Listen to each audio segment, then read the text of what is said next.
What's up, everybody? Welcome to Voice of the Era podcast. We're now tuned in live straight from the casa. You know the fucking vibes, man. Make sure y'all like, subscribe to the channel, and follow us on Rumble. Don't forget to also subscribe to our Spotify and Anchor.fm. We are on every freaking platform that you could think of. Now, let's introduce the guest. Good evening, niggas. My name is Ish, Almighty Ish, as I'm known on most platforms. This is pretty impromptu, so I'm just here to enjoy the vibes. I appreciate you for having me. Yes, sir. Yes, sir. Yo, it's good, man. It's Boo Wadi. Boo Wadi on the gram. Uja Boo Wadi on TikTok. But yeah, man, we here. Let's get to it. Yeah, so for today's case, situation that we really seen lately that's been going on for the past 2 years that we see is affecting a lot of people from watching it, and it's triggering certain people that actually experience certain things like that people don't really raise an awareness on. It's shunned upon. It's looked as if it didn't happen when it happens to a specific gender. This is the Travis Rudolph case that I'm pretty sure everybody been tuning into. I mean, shit been getting people a little bit hectic right now. Man, oh man. So in that situation, for me following on the whole case, so I give a little brief description of what happened, right? So, girl and a boyfriend gets into a fight. The girl gets angry because she went through his phone without his permission, and she seen text messages from a whole nother girl. What happens? She get angry. Feel me? Get crazy. Now, what happens is she calls people. They come. They get their ass whooped. Not only that. They beat the ass of the boyfriend's brother. Then from there, the fight went to the street. It got hectic.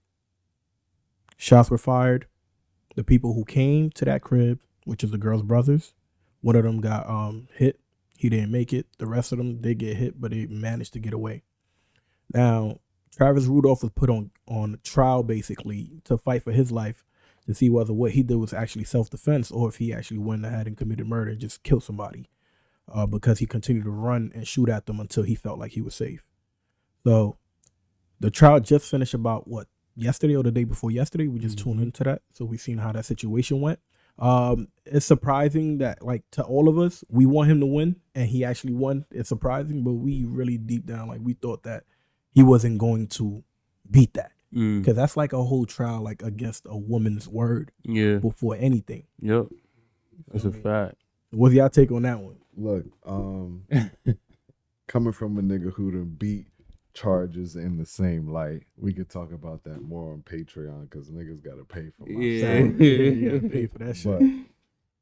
But I'm happy for the man, and I didn't follow the case because that shit is kind of traumatic. Yeah. But I really want to hear a nigga like Charleston White's fucking take on this type of shit. Oh, nah, that nigga wild. Because for me, bro, it really boils down to accountability at the end of the day, bro. Yeah. And I tell people this, I give people this scenario all the time. As men, we not out here looking for other men or looking for issues or looking for ways to prove yourself, right? Yeah. The only time a man ever want to excuse me. The only time you'll find a man really barking like that is in defense of what? Family, his woman, his sister, his mom, right? But we live in a society where Mom Dukes ain't really level like that. Yeah. Or you getting really, the phone is ringing for bullshit.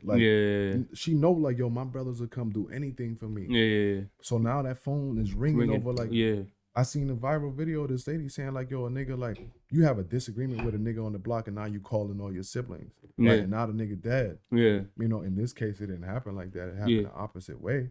And I'm glad that man kept that thing on him. Yeah. And I advocate for every black man to keep a firearm on him. Yeah. Irregardless of the state that we're in, that's up to you whether or not you're willing to take that risk or not. But I feel like you a fool if you live in America and you're not utilizing the law to the fullest extent, right? Because the law they're not cutting you no slack. You get what I'm saying?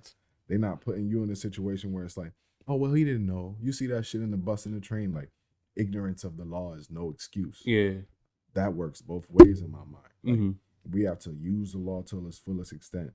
before we get played by it. Because at the end of the day, like, niggas is at the mercy of the system. Yeah. You know? Yeah. And I want to become, like, one thing my man's been telling me a lot lately, and I'm going to let y'all rock after this, is like, yo, I'm tired of bucking the system. He's like, we know that this shit is a game. I want to become the best player at this shit. Facts. You know? Rather than being like, nah, I'm not with that. You know?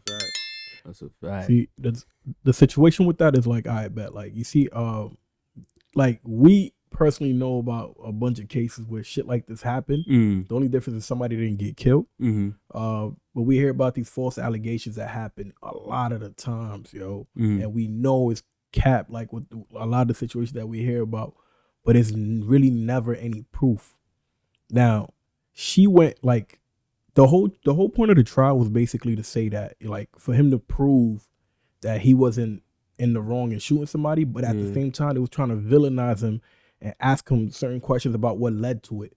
So they will keep questioning that he actually hit his girlfriend. What the fuck does that have to do with her calling? Like, yo, she called people to come to the crib to shoot the shit up. So it's like, why the fuck are y'all worried about him even laying hands on her, right? Which he actually did it. Y'all worried about him laying hands on her when this nigga's fighting for his life, basically. So that really don't make no sense. How they just wanted to push the narrative and continue with it and be like, nah, you beat her ass, so she was justified to call her brothers to come shoot your shit up. See, but the thing that helped him in that situation was that ring light camera. He had a ring light camera on the door. So she claimed that he had slammed her to the floor, all of that whatsoever. Now, when the prosecutor's asking him, or like her or whatever, she's like, oh, yes, he did that. And they was asking her again, like, yo, you sure? She's like, yeah. They showed a whole ring light video of this girl. The moment that her boyfriend was trying to open the door, she started beating on his ass, bro. And you know we see girls like this all the time in the hood, bro. We see this shit 24/7. I'm having flashbacks. You feel me? And all he did was like, yo, tell her to chill. Yeah. And then after all that, you still call your brothers, come shoot the shit up. Crazy. Lock that bitch up. Yeah. She got to go to jail. Accountability at the end of the day, like. And if you watch, I hope we clip it up and play it like in the episode. Oh yeah, facts. We definitely gonna play that shit. Her interrogation, her sitting on the stand. No sympathy. It was bullshit. Yo, no sympathy. She's like, oh, No do you sympathy. have some No sort sympathy. of evidence to show so I can recall what you're saying? She's like, oh, I didn't recall that. I didn't recall this. Like, No it's sympathy crazy. for the man that she put in this predicament. Yeah. No sympathy for her brother, cousin, or whoever that she called that lost his life. Yeah. And the other man that got shot. Yeah. You know?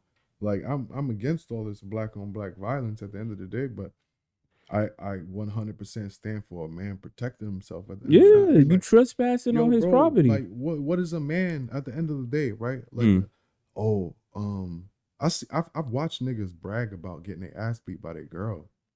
Really? Like brag on it in a sense where it's like, but I never put my hands on a woman. And it's like, yeah, I respect that 100%. They do that a lot.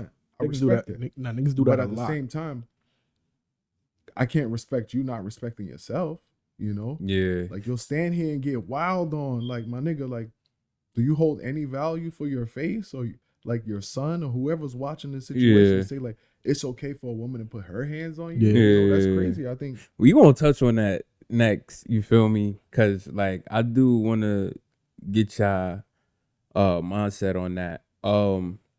But how I felt about the case was just like, it's crazy because at the end of the day, like, you know, it's a lot of women empowerment going on and, you know, like women, you know, being more respected and getting more rights and, you know, getting more, you know, value out here. But at the same time, you know, like, that shit sound crazy. It's crazy, but at the same time, crazy. you know, women getting respect now. You have to. It sounds crazy to have to say. No, it is, but at the same time, like, you know, you just gotta. They been getting respect, bro. Who? Here's what I say, and I agree. I think women always got the respect. Always. And the way I phrase it is like, I be going back and forth with the women in my life, and I'm like, yo, if anything, I'm in servitude to y'all. Like, for the rest of my life, I'm indebted to y'all. Yeah. You get what I'm saying? Yeah. We grew up from women, bro. Like, you know what I'm saying? So it makes sense. But yeah, man, it's just crazy. Like how you could just do that. Like, try to harm somebody that you so called with. You understand? Just because you upset. To me, I think if anything, it shows how emotional as men we could get. Yeah. Right? Because if at the end of the day, you sitting there and in your mind you was like, yo, I was just laid up with Shorty, and she trying to get me lying. That's really more on you, killed, bro. It's more on how you basically like, damn, like you fell for the whatever the case may be, like you was in love, like, bro. Yeah. At the end of the day, it's a transaction. Yeah. You know, like she got what for she a lot of people, bro, it's a transaction out here, bro. But like you messing with somebody or like you talking to somebody, you think like they for you, but you know, like I said, like I was telling somebody this yesterday, right? I was telling the shorty this yesterday. I'm like, yo, life is a game, man. You got to know how to play this shit, bro. You get what I'm saying? Because at the end of the day, you could get caught in the traps of the game, and you got to find a way to get yourself out of it.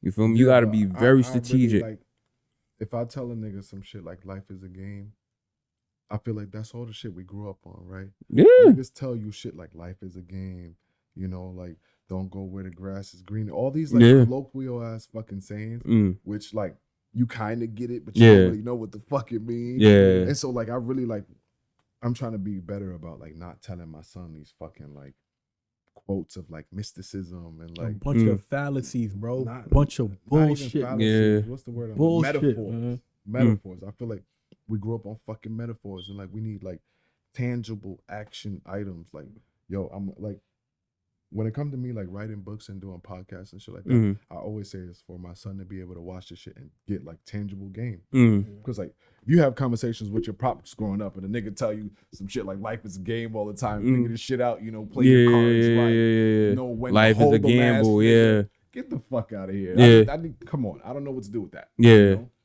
So yeah, that's a fact.